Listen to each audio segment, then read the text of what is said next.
ce que je voulais souligner, c'était que quand ça marche, enfin, il y a des régions où ça marche, et il y a des régions où on arrive à lancer des vraies dynamiques. Donc, essayons de s'inspirer de ces régions.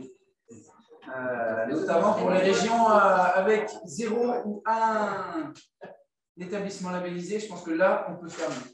On peut faire beaucoup mieux. Et on retrouve cette répartition dans la petite carte de France que je vous ai mis des établissements agricoles labellisés. On retrouve vraiment les trous au niveau des régions. Si on analyse maintenant l'écart entre le public, le privé et les MFR, donc on retrouve vraiment l'écart évoqué tout à l'heure avec l'éducation nationale. Pour les lycées publics, on est à 16,2% des établissements labellisés. Donc on est au-delà de l'objectif fixé d'être à 10% au bout des 3 ans. On n'est pas encore à 20. On n'est pas encore à 20, mais il nous reste 3 ans pour y arriver. Je n'ai pas trop d'inquiétude sur le fait qu'on arrive à 20 sur les lycées publics. Les lycées privés, on est un petit peu plus en difficulté. 4,3% au niveau du CNEAP, on est à 5% à l'EL. Il y a peu de choses quand on y est. À l'UNREP, on a un seul établissement labellisé sur 37. C'est celui de Nadine, si je ne me trompe pas. Voilà. Donc, ça nous ramène à 2,7% des établissements du NAC. Oui, voilà. La difficulté des établissements CNEAP, UNREP et des MFR, c'est que les enseignants de PS n'ont pas, dans leur statut, les 3 heures d'AS. Et il n'y a pas toujours d'AS dans les établissements. Il y a, il n'y a pas d'AS. Voilà. Il y a très rarement des associations sportives et donc lancer des dynamiques sportives quand on n'a pas les 3 heures d'AS. Ce n'est pas infaisable, vu que Nadine l'a fait. Oui, je pense que. Non, mais c'est un petit peu plus compliqué. Oui, j'entends. Je pense que par rapport à ce qu'on dit tout à l'heure, la question de la labellisation concerne l'établissement. Je pense qu'il peut y avoir plein de choses. J'entends bien la S, etc. Moi, je referai un point avec les collègues qui s'occupent de tout ce qui est éducation pédagogie. Là, il faut absolument qu'on monte, quoi. Les pourcentages sont ceux du même. En gros, pour les lycées. Les MFR, c'est autre chose. Ouais, mais quand on voit le dynamisme qu'ont le CNEAP et les maisons familiales, il faut essayer de comprendre pourquoi. On parle effectivement des AS 3 heures. Je pense qu'il faut peut-être voir aussi avec les chefs d'établissement, parce qu'il faut vraiment peut-être réexpliquer, redonner un petit peu les éléments, etc. Je ne suis pas sûre que les chefs d'établissement aient vraiment des infos. Ah ben voilà. Ce qu'on va faire avec Christine, comme on a nos collègues là, Damien Blanchard, Nicolas Boivin et Béatrice Marchand des maisons familiales, et comme j'avais prévu de les voir incessamment sous peu, sinon très rapidement, on va leur refaire un point. Et en plus, on a prévu une réunion avec toutes les fédés au niveau de la sous-direction très rapidement. Donc, je referai un point sur ça. Parce que là, il faut qu'on monte. C'est en présentiel, la réunion? Ouais, je pense que la suite. Pour parler pour les MFR, cette exposition, elle peut être dans un format affichette et peut-être que sur la réunion, ça peut aussi être un support de communication intéressant. Tout à fait. Il y a une question là. On donne la parole à Joanne. Je dis pour parler pour les MFR, moi j'ai fait labelliser, on n'a pas un gros établissement, on a 200 jeunes. Enfin, c'est une état moyenne en fait. Donc je pense que après, effectivement, c'est une volonté de chef d'établissement, mais pas que, moniteur EPS, parce que si le moniteur EPS, ou autre d'ailleurs, enseignant, a la volonté d'eux, je pense que faut qu'effectivement, peut-être, il y ait une info qui part de l'Union nationale, qu'il y ait une politique là-dessus un peu. Ouais, il y aura quelques-unes de plus. Hein, c'est pour ça, vous avez raison, c'est pour ça que je. Et j'avais une autre question. Il n'est pas possible d'avoir des groupements d'établissements pour la labellisation. C'est un établissement qui l'a ou est-ce qu'il peut y avoir un groupement d'établissements? Alors, en principe, c'est un établissement dans la mesure où on vient récompenser une politique d'établissement. Mais certains groupements, alors pour l'éducation nationale, on a par exemple certains réseaux, on a à la fois d'enseignement supérieur et du second degré, ils vont demander d'être labellisés. Vous voyez, si vous avez un conseil d'administration ou une instance qui décide, qui est décisionnaire pour développer politique sportive. Oui, nos données est difficile. Et ça, ça fait qu'on les a labellisées. Parce que par exemple, on a au niveau des fédérations, je pense en particulier aux maisons familiales, où vous avez des fédérations régionales, peut-être pour le CNEAP et le CNEAP, on a un système de fédération régionale, où là, effectivement, il y a une instance, il y a la fédération, et ça peut amener une dynamique entre les différents établissements, peut-être la question de l'administration collective, entre guillemets, à condition, comme vous dites, qu'il y ait une vraie volonté et que ce soit bien institué, mais pour moi, il y a pas. Je parle de tout petits établissements, parce que nous, on a des établissements qui ont 150 jeunes. Donc, c'est vraiment, ça peut être petit, ça peut être un frein. Donc, peut-être qu'une labellisation qui rentre avec une collective, ça pourrait peut-être à condition qu'on remplisse ces conditions. On a des écoles du premier degré à 900 d'élèves qui sont labellisées. Il faut qu'on regarde ça. En tout cas, on a mis dans l'appel à projet spécifique d'enseignement agricole la possibilité de mettre des projets inter-établissements. Donc, ça peut inciter les différents établissements à se labelliser. Et puis, je trouve intéressant aussi et ça rentre vraiment dans notre politique au niveau de l'enseignement agricole, sur des actions d'intégrer aussi des jeunes d'établissements d'éducation nationale avec des jeunes de l'agriculture. Chacun sa labellisation, ce n'est pas le sujet, mais qu'on puisse aussi mettre en place des actions communes entre PN et Agri. Et je pense que ça, sur un bassin de formation, c'est très porteur. Et je pense qu'il faut qu'on aille vraiment dans cette démarche. Et dernière chose sur les MFR, j'ai vu il y a quelques jours, on avait reçu dans l'appel à projet une réponse d'une MFR parmi les réponses qu'on a reçues. Ça montre encore que c'est réalisable quand il y a une volonté de l'établissement. Le support Jeux Olympiques et Paralympiques, il peut être vu comme une thématique pour amener une dynamique dans l'établissement. C'est un des atouts et des intérêts qu'on peut trouver à cette labellisation. On se labellise pour amener une dynamique autour des Jeux Olympiques dans l'établissement, et pas juste pour avoir des places aux Jeux Olympiques.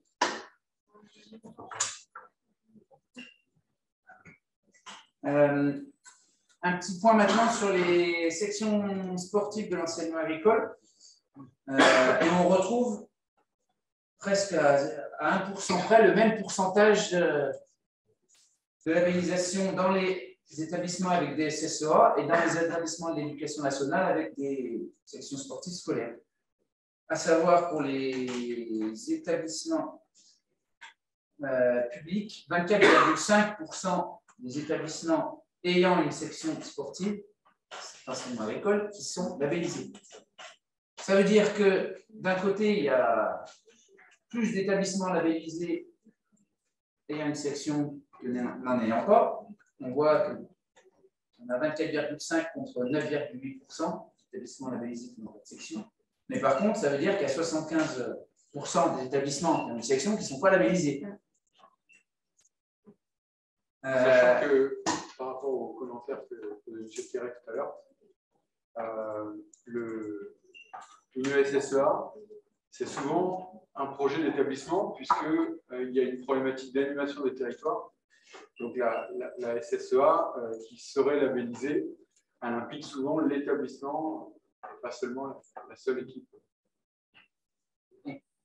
Et on se rend compte que les établissements qui ont des sections de SSEA remplissent très souvent déjà les critères du label. Et c'est juste ce label, c'est pour valoriser ce qui se fait déjà, plutôt que de recréer à nouveau un projet, ce qui peut faire peur aux enseignants. Il suffit juste de leur rappeler un petit peu en quoi consiste le label et leur remontrer que c'est plus un outil de valorisation de ce qu'ils font, plutôt qu'un label qui va leur nécessiter de monter un méga projet qui sera très chronophage, etc.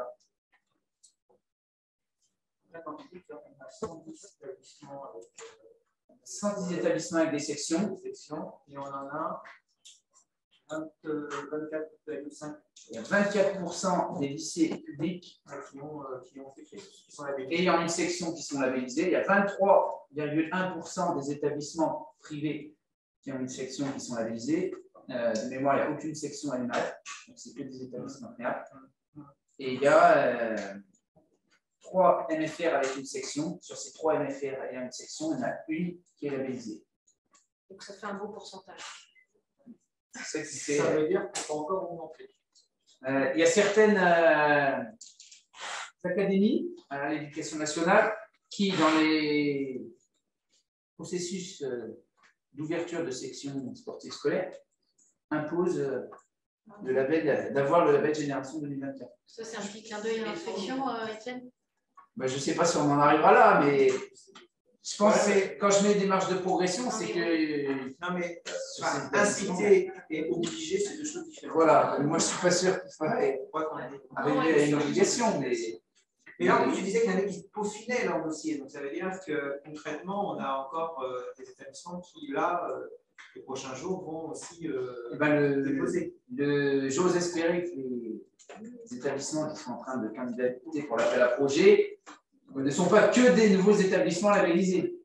Mais il y a quand même beaucoup de. Enfin, j'ai vu surtout les collègues qui sont ici et qui m'ont dit qu'ils allaient déposer quelque chose pour l'appel à projet. Et Martine est déjà labellisée, Philippe est déjà labellisé, Gilles est déjà labellisé. Donc, mais au sein de vos réseaux, au sein de vos régions respectives, vos autres collègues, donc ils sont plutôt dans cette dynamique, ils sont plutôt pas dans cette dynamique.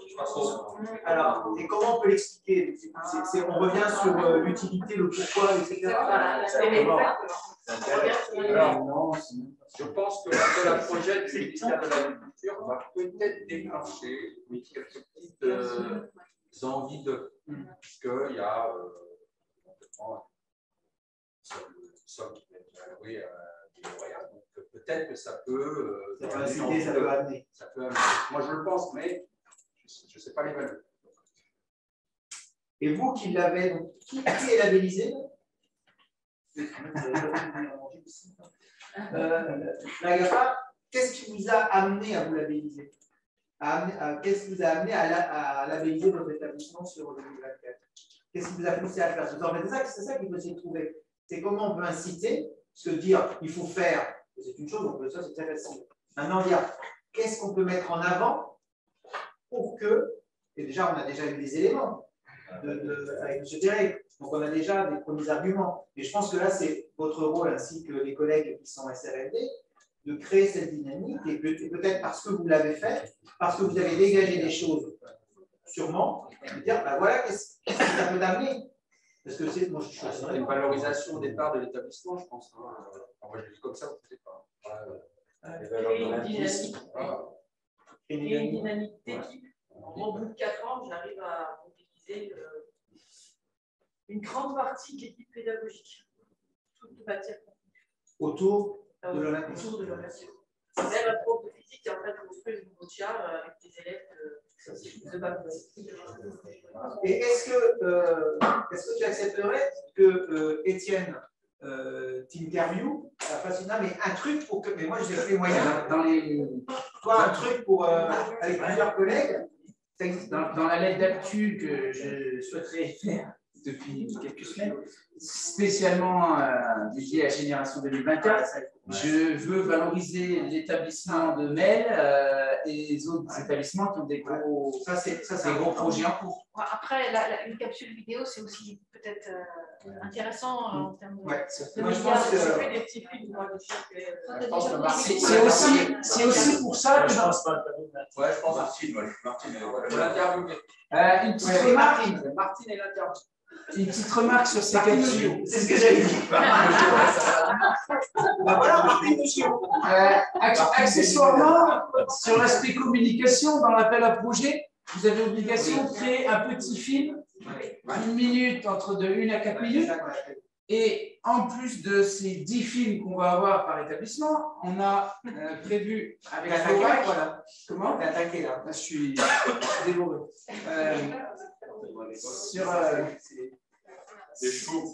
On a avec Florac conclu qu'à partir des 10 films par établissement, eux vont nous faire un film de 1 minute 30 minutes qui sera vraiment qui va mettre en avant les actions. Et ça, quand on va le montrer dans les établissements, aux collègues qui sont un peu sceptiques, je pense que ça peut être un argument de poids. Voyez via via Étienne, de dire vraiment quels sont les obstacles et comment vous avez levé les obstacles et qu'est-ce que vous avez mis en place pour effectivement créer cette dynamique de féminin. Je pense que c'est comme ça qu'on on l'a tous vécu sur plein de sujets. Donc je pense que ça, on peut transmettre à Étienne ces éléments-là qui va, de ce fait, alimenter la lettre. Tu as prévu pour quand la lettre Septembre 2021. Ça veut dire que dans un mois, c'est fait. Donc, ça veut dire que réellement, vous pouvez apporter tout à Étienne. C'est un peu ce qu'on fait avec la lettre aussi sur la question, etc. Je pense que ça peut être intéressant. Et puis, il ne faut pas se leurrer, ça peut être aussi un moyen aussi de recrutement. Aussi. Bah, c'est de faire parler, c'est des petites choses. Bien, les valeurs de c'est aussi quand même. Donc, ouais, si vous pouviez transmettre un petit peu les projets que vous avez dans vos BAU, ce que vous avez fait pour intégrer plus de monde, pour sensibiliser, etc., ça peut être formateur. Non, parce que là, il faut qu'on nous montre.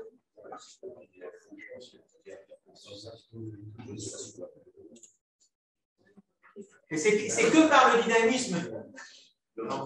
C'est que par ce dynamisme que nous verrons si oui ou non on peut mettre de l'argent les prochaines années. Voyez-vous? Ça veut dire que si vous êtes très bon, l'an prochain, on aura 20 000 €. Alors, j'ai pas dit combien. J'ai dit que. Non, mais voilà. Par rapport à tout ce qu'on parle dans l'enseignement agricole, je trouve que c'est une bonne façon de le montrer. Et peut-être faut-il aussi faire intervenir les chefs d'établissement quand ils ont des réunions entre eux, parce que l'ancien adjoint de Marc, par exemple, quand ça arrive à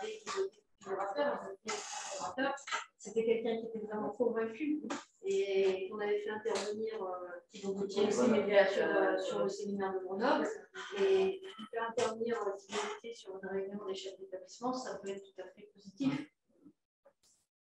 Voilà. Alors que son nouvel.